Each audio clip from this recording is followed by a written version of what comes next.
30 years plus in psychiatry and mental health. That's why he's the expert, and we chat with him about all different things. How are you doing today, Dr. Patino?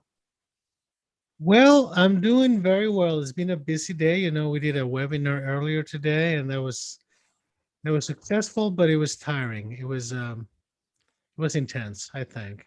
I listened in and it was quite good. Folks, by the way, he does give information to professionals as well. And as you know, this is a live show. So please go ahead and type in the comments. We'd love to answer some of your questions on air live.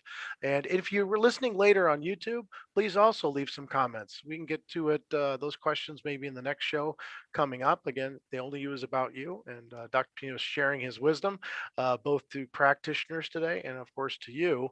And I wanted to ask about some items that have happened in the news recently that I think you could have some insight into. And that's mainly some of the violence, in particular the shootings that have gone on recently here in the United States. Trying not to be overly political, but I work in a field, as we've alluded to before. I've done many things, and one of the things I do is actually teach violence, self-defense, but violence in the actual application, whether it's firearms, edge weapons, impact weapons. And there's a mental side of it, an intellectual side of it, and also spiritual and ethical that I find to be interesting because from on my side it's about protection, it's about empowering people, not about destroying others' lives. But these people who are out there, um, snapping, having quote unquote bad days, as we've heard on the news, and then applying violence to complete and utter strangers. What's the psychology behind that, or is it truly a psychiatric issue? Wow. God, I don't even know where to start with that. There are a lot of things that are behind the psychology of violence, right?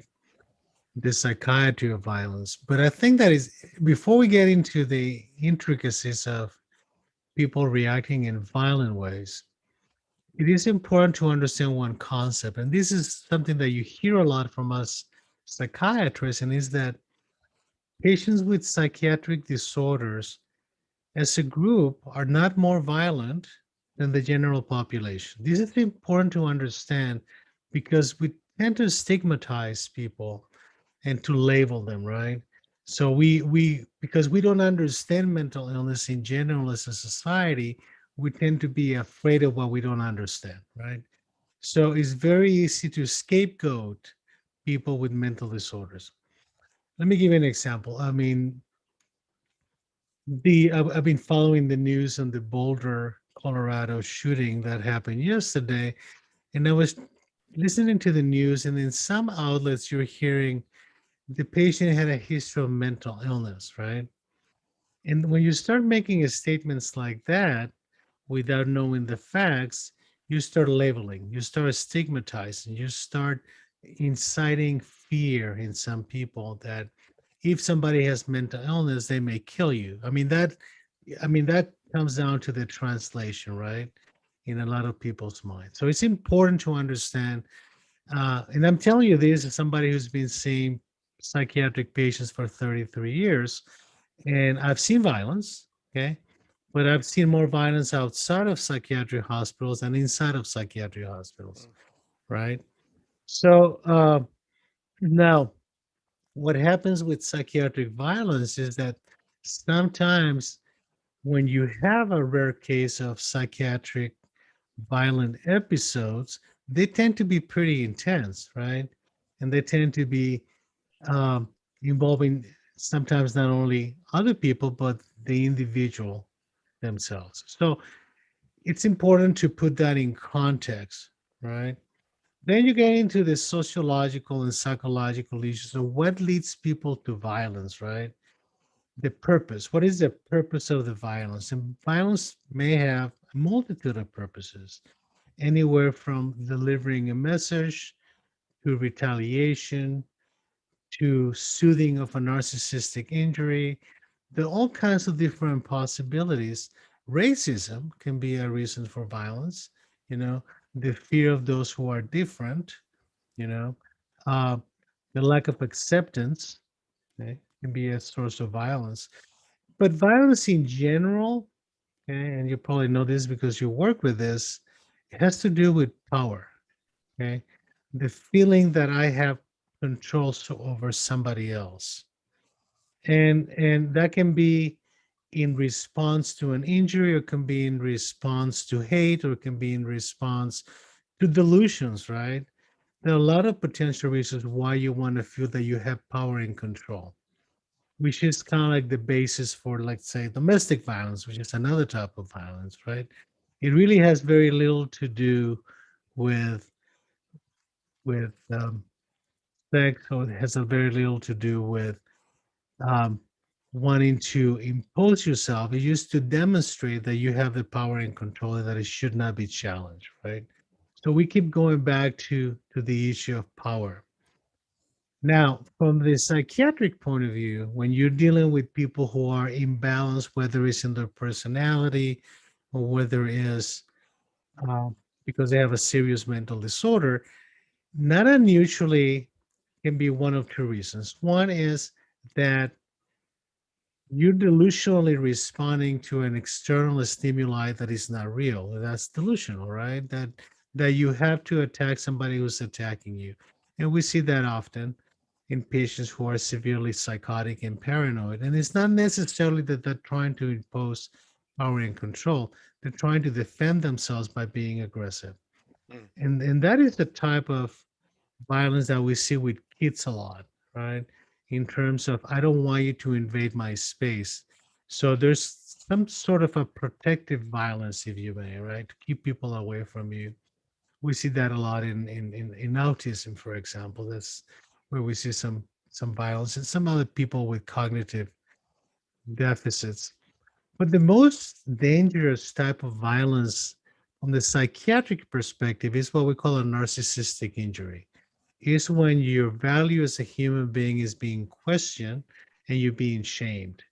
That combination is terribly, terribly impactful to the individual who's narcissistically imbalanced, right? Because it's not that you want to hurt somebody else because you want them to feel pain.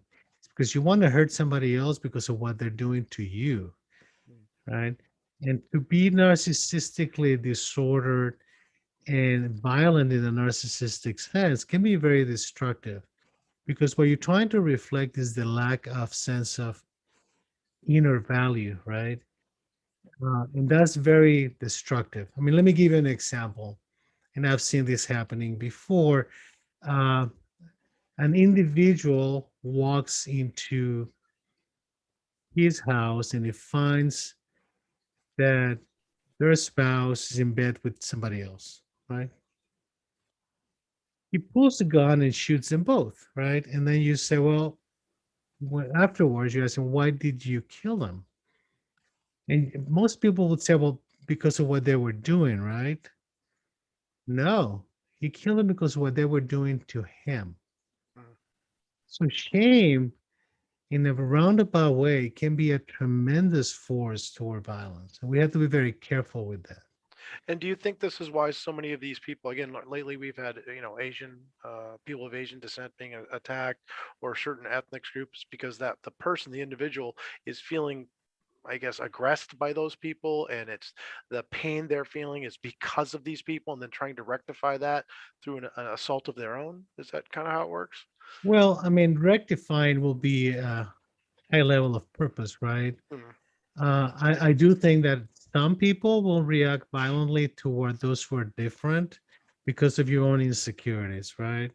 I mean, attacking an 85-year-old Asian elderly person, I mean, it requires that you feel so insecure that you believe that that individual is responsible for your misery, right? Um, Sometimes it's just to impose your hate, right, into people, and to some degree to show that they're not as powerful as you are, right? Which is really sad, because it just reflects a lot of emptiness, and it reflects a lot of misery on these people. So think about living in a bubble of misery all the time, and all the time being angry, and you feel that everybody in the world is trying to take what you have, but you really don't own. right? I mean, when you get into political issues where people believe that they have ownership of a country, right? I own this. And when you fall into the delusion of ownership of something so subjective as a country, that makes you terribly vulnerable, right? Because then everybody wants to take what you think you own, right? And I don't think that countries or territories are owned. I mean, we may belong to them, we may be part of, right? But the whole concept of country is an agreement. Mhm. It's not a thing, right? I mean, it's not like I own this thing, right? We have agreed as citizens of this country to live together under certain rules, right? If somebody says, no, I don't want to have the rules because this thing belongs to me. So you're going to have to live by my rules, right? So it's really breaking of a large social contract. Yeah. I mean, it's more than the social contract, is your inability to understand that you belong, right? So when you get into that limit bubble of misery of you own this, right? Then you're always going to have to defend what you own, right? And instead of being part of, right? And being willing to be part of a social contract. And I think that in reality, most people are agreeable to a social contract. We live it every day. But there's some extremes of society that tend to believe that they're not to be part of that social contract. And the only option they have is to create their own rules, right? Outside of the norm. And you see, I'm using terms like norms, values, balance, because that's where life happens most of the time, right? We have this utopia idea of life being, I don't know, like a big party. No, life, probably half of life is pretty miserable to most people, right? Most people are not really enjoying getting out of in the morning and they're gun ho, I'm going to be conquering my job today. No, I mean, people struggle and they do it because it's part of the the individual and social contract. I'm going to support my family, I'm going to feed, I'm going to make sure that they have an education, the things that are basic for any society, right? Most people would participate in that. But when you get into the extremes, you get into they are taking my country. Mm. I mean, I was listening to the news today, and they were talking about, and the first thing that came to my mind was people are going to start thinking they're coming for my guns. I Oh always found yes. I, I've always found that phrase terribly interesting, um, and I mean I've been hearing. I mean, I'm 60 years old, so I've been hearing this for a very long time, right? And it still hasn't And happened. well, I don't think that it's possible that they will come for your guns, right? It's logistically impossible to do. Yes. Correct. So outside of the logistics, and I think that during the COVID pandemic, and we're still in it, but we're in the last stages, I hope.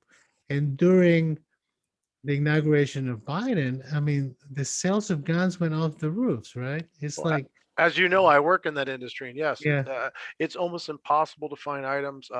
Ammunition is at an all-time high. Back in the day, a box of 9 millimeter ammunition, simply to do range work, to put little holes in paper, used to be bucks a box, is now almost $40 to $45 a box. yeah. It's insane, and people, yeah, responded because they think they had to have the gun. Yeah, but you see, what I find is that, and I don't think that one of the problems in the United States is that we have made is studying the issue of guns not legal, right? You can go and study anything that has to do with guns, and I always find that fascinating. You can do research on this stuff, so we don't know who's buying the guns, Mhm. right? So, but I have a feeling, and this is just a feeling, and I don't usually go by feelings all the time. that the same people that have a lot of guns keep buying more guns, They do. right? I'm So I'm probably the only gun guy who only owns one or two just for my work. Others yeah, own safes full of them. They collect them. It's like Care Bears and teddy bears. It's another thing to make them feel a little bit better. Now there's true enthusiasts who just like to enjoy shooting different firearms, like people who collect cars. But a good chunk of them, it's interesting because it's like, oh, for my self defense, I'm like, okay, well, how many of these things are you going to be able to carry? well, or not use only or use that, at any one time. Well, exactly. but it's an interesting mindset of hoarding or bringing things in to be ultra prepared or to have options for something that statistically is so improbable that it's really not even worth considering at times. Yeah, but you see, and you can probably have more insight on this than I do, and it has to do with purpose, right? We don't explore purpose anymore. Uh, yeah, I don't have any problem with most people owning guns and keeping them for their own safety, right? Absolutely. Yeah. I think that that's totally acceptable. I mean, I grew up in a family that had guns, and I grew up in a semi-military family, so I'm not alien to that. But there's got to be a point of um, why people need automatic weapons, right? I mean, you may want to collect one, right? But why do you need five? And why do you need to show up your gun when you go and protest at a capital, like Arizona Capitol, for example, right? And then you're knocking at the door with your guns. Purpose. What is the purpose? I mean, I can only think that, I mean, that's intimidating to me, right? Um, and I have to tell you, I mean, and we see this with, and I discuss this with my students all the time because we have to be prepared for potential violence, right? We have Absolutely. to deal with violence, uh, not only directed toward other people, but directed to us. You know, people very often are delusional that they don't recognize what we're doing.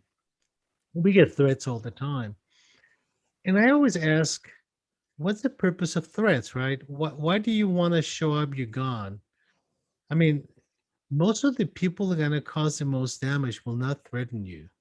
They'll just do it. Yes. And in my business, we're not in the business of predicting violence. We're not in the business of predicting suicidal behavior. I'm in the business of defining risk. Who is at risk of it, right? So if you own guns and you have anger problems, you're at risk of acting violently with a gun. And that is not, it's not the responsibility of the government or the psychiatric system or the police to stop that.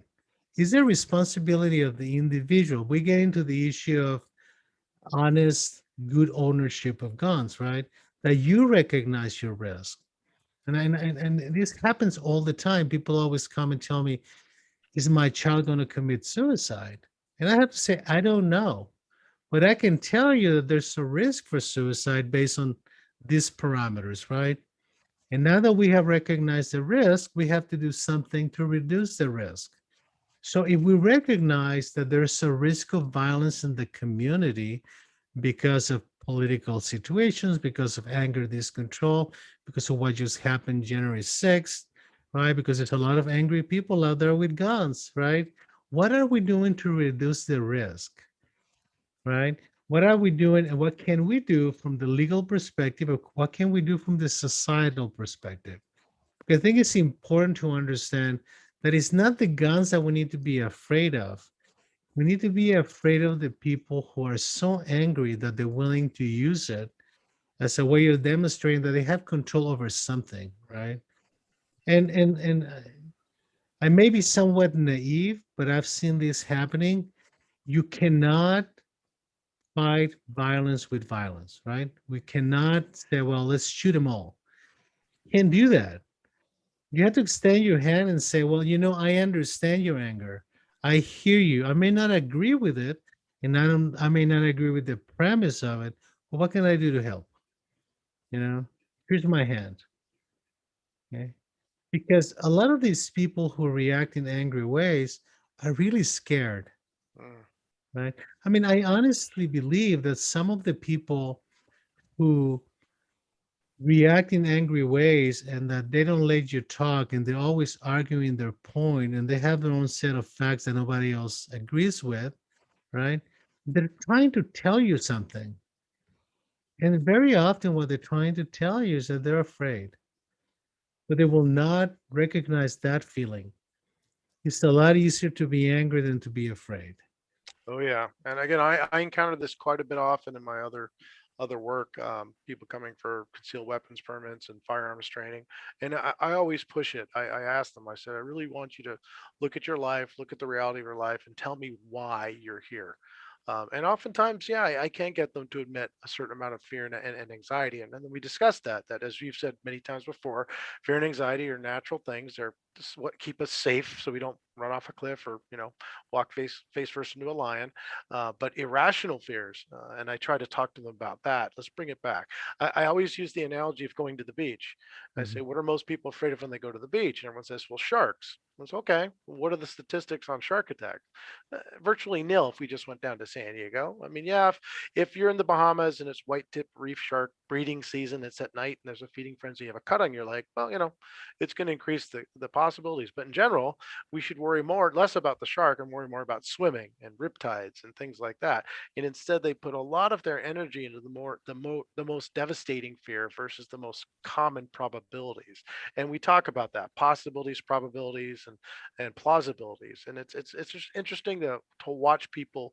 You have to slowly allow them to discover that. You can't tell them, or they well, otherwise that anger pops in and they will argue with you to the end. And I think that you do have a point, but again, back to the only you, there's got to be a sense of personal responsibility, right?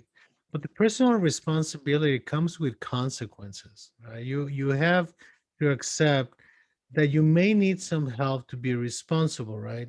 I mean, I remember this friend of mine who he was a very angry, lonely, aggressive person, right? But he never bought a gun. And I asked him, how come you don't have a gun, right? Talking about guns. And he said, because if I have a gun, I'm going to use it. And I don't want to use it. So you have to know you, right? You have to understand what you're capable of. And it's not that he was ill intentioned, but he would tell me, I can get angry enough that I will use it. Mm. I would shoot someone just because they make me angry. And of course, he never bought a gun. He never had to use it, right? And he went into some counseling and got some help to the issues that were leading to him being so angry. But I don't. It's like you should never have an argument with anybody if you're angry, right? Well, you should never buy a gun if you're an angry person because And, you're increasing your risk. and that's often used as the argument for this immediate, we have to ban guns and this is that someone gets angry, they can so easily obtain a firearm, then of course, and apply that firearm. But I mean, really, I guess it's about personal responsibility because I've had the opposite happen. I've had friends who are very well trained, some military friends of mine who are going through some very difficult times in their life, who have come to me and said, "Here, take my guns for a while." Mhm. Not because they're worried about hurting others, but they're worried about hurting themselves actually at certain points. Yes. And that's that really true, and these are again some commando guys, so they were not just normal people, very tough individuals who are very self-aware and realize, look, I need to just be away from these things for a while. How do we though inculcate that personal responsibility um, for the average person so that instead of grabbing a gun and going off and shooting up a school or a church or whatever, they can get a handle on these things before they start physically pulling a trigger. You see, responsible gun ownership is not going to happen in this country until it's a good business, right? I mean, it really comes down to that. I mean, there are organizations out there that are very responsible. I have to think that back in the day when the NRA was formed, maybe that was the mission and the vision, right? Responsible ownership. I think that at some point it got diverted somewhere.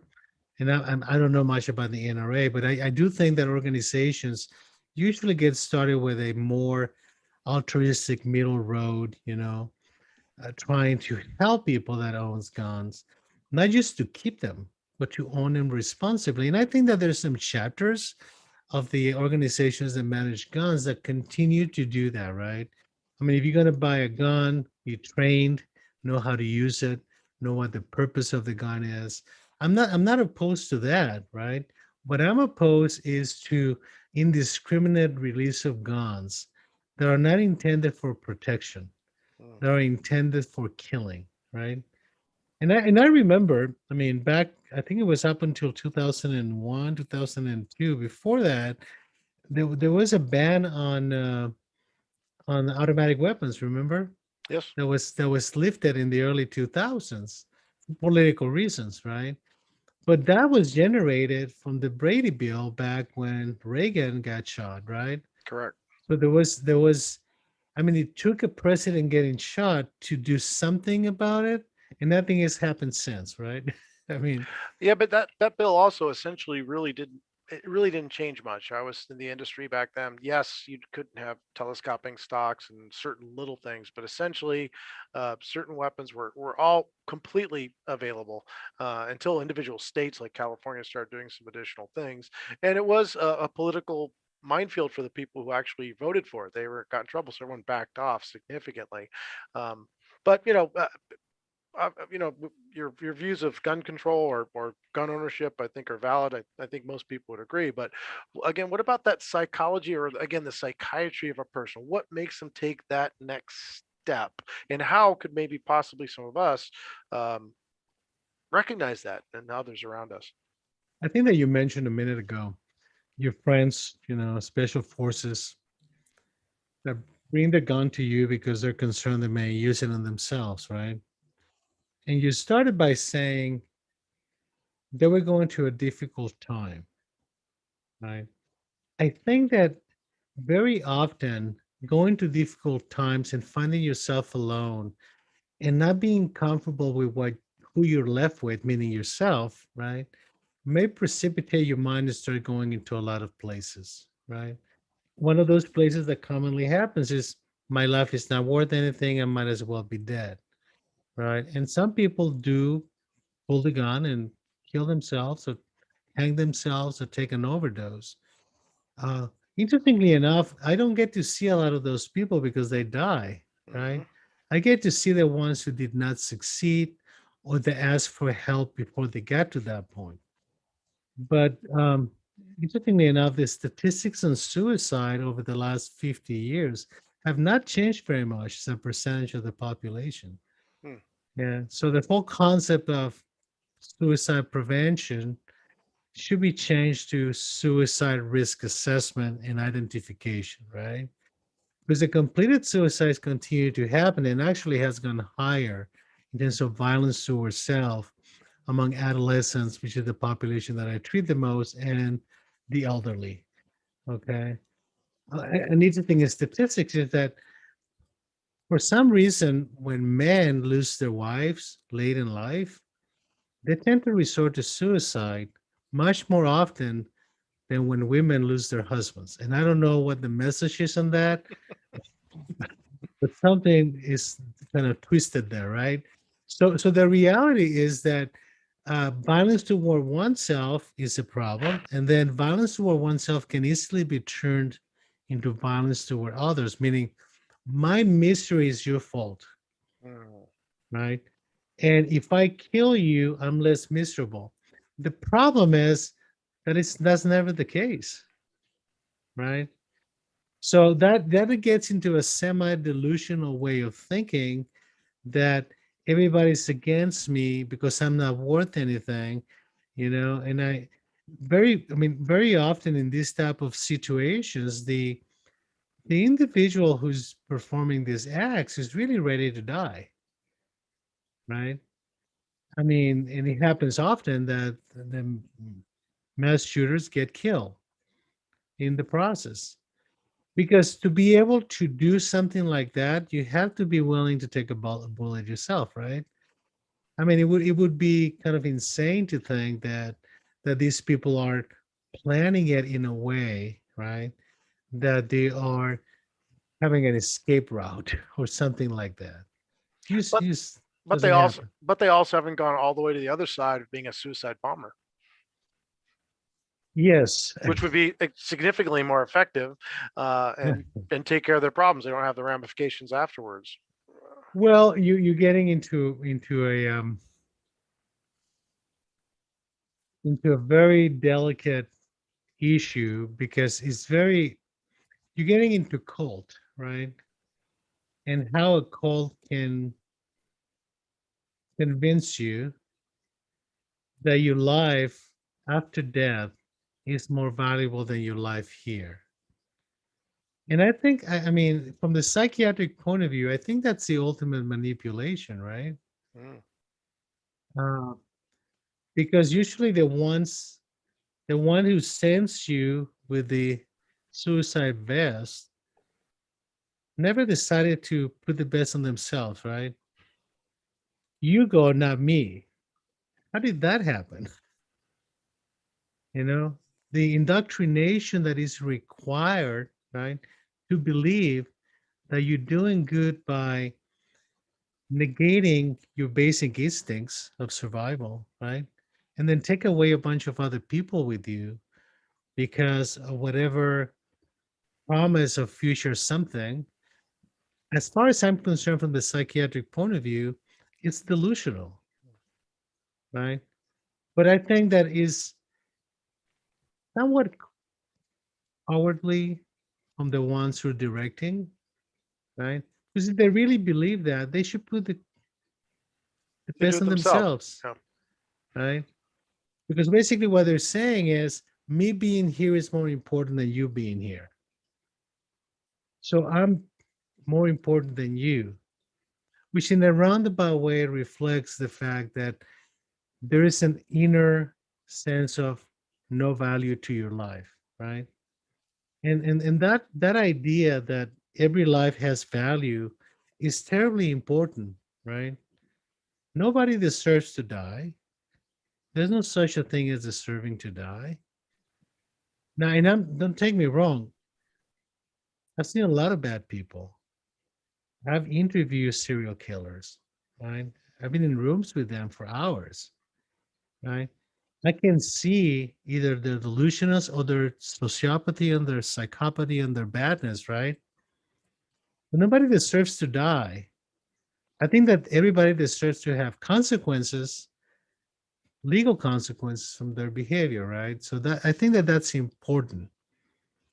Um, but this idea that we gain something from killing people is a pretty twisted idea, right? And I understand retaliation, I understand revenge, I understand all those things, but that shouldn't be acceptable as part of humanity, right? Because really, you are betraying your values and what's valuable.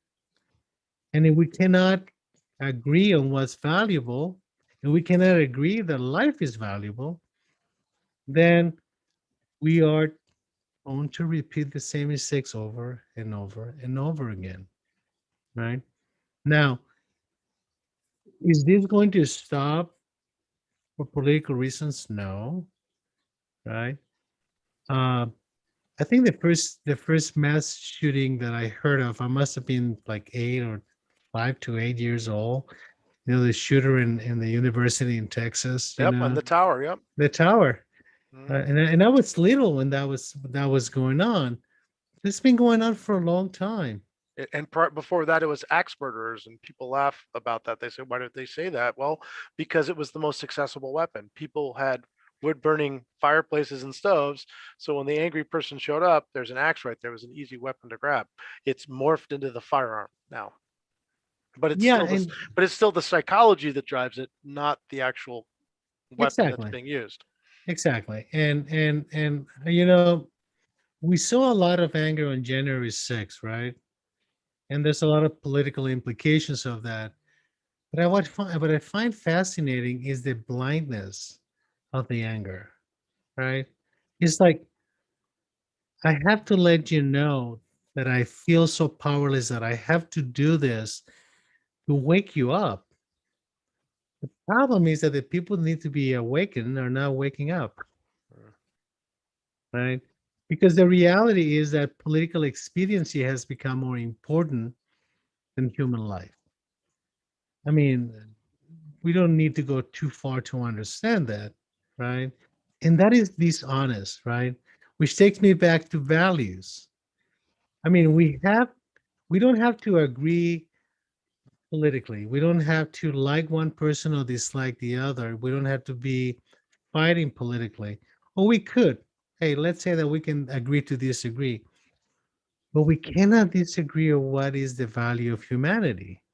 Mm. What is the value of being caring and loving and kind and compassionate and industrious and understanding and responsible? Those are basic concepts, right? So if you tell me you have no value because you disagree with me, then we lost the communication, right? And it used to be that we will respect each other's values and disagree on the concepts, right? Now you're automatically a bad person, okay? Whether you're on the left or on the right, okay, if you don't agree with each other. And I mean, this is for another program, but the whole concept of cancel culture drives me crazy You and me both. because I mean, there's nothing. I mean, the concept of perfectionism being the rule, right, and not ever having made mistakes negates the idea that it's not about what you've done, it's about your history and what your history has taught you, what you've learned from your history, right? And what they're basically saying now is ignore your history and negate it. If you were homophobic one day, you're a bad person. How did that happen? I mean, that's the most ridiculous argument I've ever heard. I mean, it's totally devoid of intellectual uh, curiosity and understanding of humanity, right? I am the product of my life and I've done bad things in my life, right? So you're telling me today that I need to be punished for the mistakes I've made and that I learned from? How did we get there? Yeah, it seems everything's been reduced to just simple binary choices, and that's it. It's just been overly simplified without any intellectual interchange or discourse or understanding. It's on or off. Everything's on or off. Just a bunch of switches instead of the reality that it's a gradation. And you're right. It's the experience that has changed people, morphs people. Again, I have friends, as when you know, in the military. Okay, they've killed people in defense of this country, maybe even in saving their own friends. Does that make them horrible people, murderers? Maybe for some. Some of them regret it, some of them don't. But they've all learned from those experiences. But you see, we get back to the issue you mentioned before, which is the social contract, right? And for as long as we have decided as a society worldwide that we have borders and we have differences with other countries and political differences, and that somebody wants to upend the other one, we need to have defenses, right? That's part of the social contract. And part of the social contract is that the people who defend us, right, sometimes have to kill other people. Now, we can disagree for how long, right? Like the Afghanistan 15-year thing, or no, it's 20 years now. You know, what did we accomplish from doing that? Well, we accomplished some things, right? Uh, we have been in Germany since, I don't know, Long time. 1940s, yeah, Long since the time. 19, before I was born, right? And we're still spending a lot of money. So the question we need to be asking is, we have had a social contract, okay? And we can change the contract if we agree democratically to change it, right? But so far, those are the rules of the game. Now, there's some people at the fringes that don't like the rules, but they don't like any rules Hmm. except their own, right? So social contract is important as long as we have values that have written the contract, right? And we're not there. I mean, we're seeing it, and we started with a conversation on violence against Asian people, mass shootings. We still have a lot to learn, and we still have a lot to hurt. But I think that if we go at it with the proper values, right? we can get closer to where we need to be, which is respecting each other's differences instead of saying your differences are my enemy. Mm. So that really needs to start changing somewhere. But it needs a lot of will, right? And there's got to be some common purpose that we can find. And I don't think that we can do it without empathy. I'm a big empathy hawk, if you may, right? In that it's not my job to necessarily tell people what to do, but to listen and listen empathically and offer them my listening. Maybe offer them a hug. I don't know. Use something, right? So it's important to stay focused on where do we want to get to, and we need to stop thinking of we just want to get to the next election. We're going from election to election to election. There's got to be like a 50-year plan, right? Mm. The US 50-year, where do we want to be? I don't know, 2075. And instead of, um, 2024 well, 2022, I mean, or everybody's arguing, 2022, right? yeah, The already. next election. And that is sad. I mean, it's really sad that we can only see that far. Well, you know what? It's checkers playing versus chess. Hmm. Chess is about strategy. It's about the long game. Checkers is just how many little pieces of the board I can grab, and it always ends the same way, right? Win, lose, or draw, with no real direction. Um, you're right. I think we have to look at that, and of course, yeah, the base is values first, planning second, direction third. Yeah, I mean, we when we start, and we talked about this earlier, when you start a business, you start with a mission and a vision, right? And then you start developing your strategy. I don't see any mission or vision in this country right now. Mm. And I don't see any strategy besides the next election. And that's sad. I think that people needs to go back and do an internal analysis and said, okay, where do I belong? What do I want for me? How can I how can I make some changes? How can I tolerate, those who are different than me? And that goes in all directions, you know. I grew up in Mexico, which was a more of a homogeneous mixed population of Hispanic and Indian people, right? And you go to Japan, and most of the people are pretty homogeneous. They have concerns about people who are different than them, right? This is not just the United States. It's that we have taken it to an extreme. We always been guarded toward anybody who's different than us. We're very tribal that way. It's just that we have intellectualized tribalism in a way that is very destructive. Mm. And none of the tribes are going to make it if we Yeah, continue doing it this way. and the sad part is that there are tribe out there now, probably, quite frankly, cheering on the acts of these people, because it fits their paradigm versus the larger whole of humanity and our nation. Yeah. And I'm not talking about globalization or anything like that. I'm just talking about us. Yep. And we only control what we do individually, right? It's nice to be part of a mass group, right? And feel that you have power because you belong, but you only have the power that comes from you, not from the group, right? And sometimes people are afraid of leaving that sense of protection, that you have in large groups.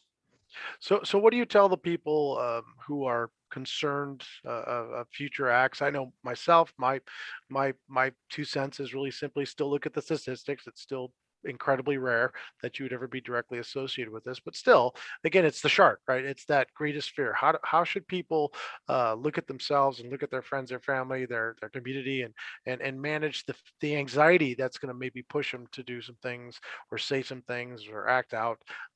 What's the next step for somebody that's actually truly afraid that this is going to happen to them next? Well, first they need to find support, right? They need to let somebody know they have fears, right? Because just letting somebody know that you're afraid is a risk, right? Because we very seldom, especially men in particular, don't like to be telling somebody else, I'm afraid, right? But you have to be able to say it in some way that is adaptive, that is acceptable. You know, you can do it to your friends, you can do it to your church. Don't let alcohol and guns control your life, right? So you have to open up, you have to take that risk. And sometimes that requires professional help. The second step that you have to take is start taking more extended risks, right? Like, I don't like black people, but maybe if I talk to one, I can find out what happens, right? But listen empathically what the other person has to do. And it's an awkward situation, but you have to start somewhere, right? Because a lot of the people who have hate toward people who are different never had communication with the different people, right? You have to take that risk. And you need to understand that we don't have control over mass shootings, right? You don't have control over the person that wakes up one morning, grabs a rifle, and goes to a supermarket and shoots 10 people. We don't control that, but we control what we do. And what we do needs to be balanced, right? So it shouldn't be extreme. I mean, we have some people that after a Boeing 727 crashes, right? And 300 people die or 200, whatever the number is, they don't want to get into a plane. It's the same situation, right? I mean, what is the likelihood of you dying in an airplane? We take that risk all the time. We don't even think about it. What is the risk of getting into your car and getting into an accident? It's actually greater of dying in a car accident than dying for an airplane crash, right? But we take the risk. So why not take the risk of meeting people, right? Why not take the risk of going to a different church when not everybody's of the same race and the same group, right? So learning to be uncomfortable may teach you something, Mm. right? Uh, don't negate and avoid the people just because of what they look, right? But you will never learn, if you don't go and volunteer in a, I don't know, St. Vincent's de Paul kitchen, right? To feed the homeless. You're always afraid of the homeless. Maybe you'll learn something. So that's when I get back to the issue of you only control what you control, the choices you make. And if your choice is isolation, it's not going to lead to something healthy, right? We're not made biologically to be isolated, right? And we can spend hours talking about the biology of isolation, but we're not made for that, right? So I think that people have it in themselves to start taking risks and take a long-term approach and say, I'm gonna quest that in the next 5 years, right? I'm not gonna be afraid of black people or Mexican people or Asian people. It's a lot easier to get into your bubble of misery and hide with a small group of people that you feel comfortable with, but you're not growing. It It doesn't. wouldn't have been amazing if that gentleman in San Francisco, instead of throwing a punch at that woman, would have just reached his hand out and said, "Hello, I'd like to have a chat with you." Yeah, I don't understand your culture. Maybe you can learn something from them. You know, uh, and just because they're Asian, I mean that is insane. I mean, I mean, I don't use these words very often, but I would call that individual a coward, right? Hmm. In the whole extent of the word, because it's just not recognizing the value of the other person's humanity.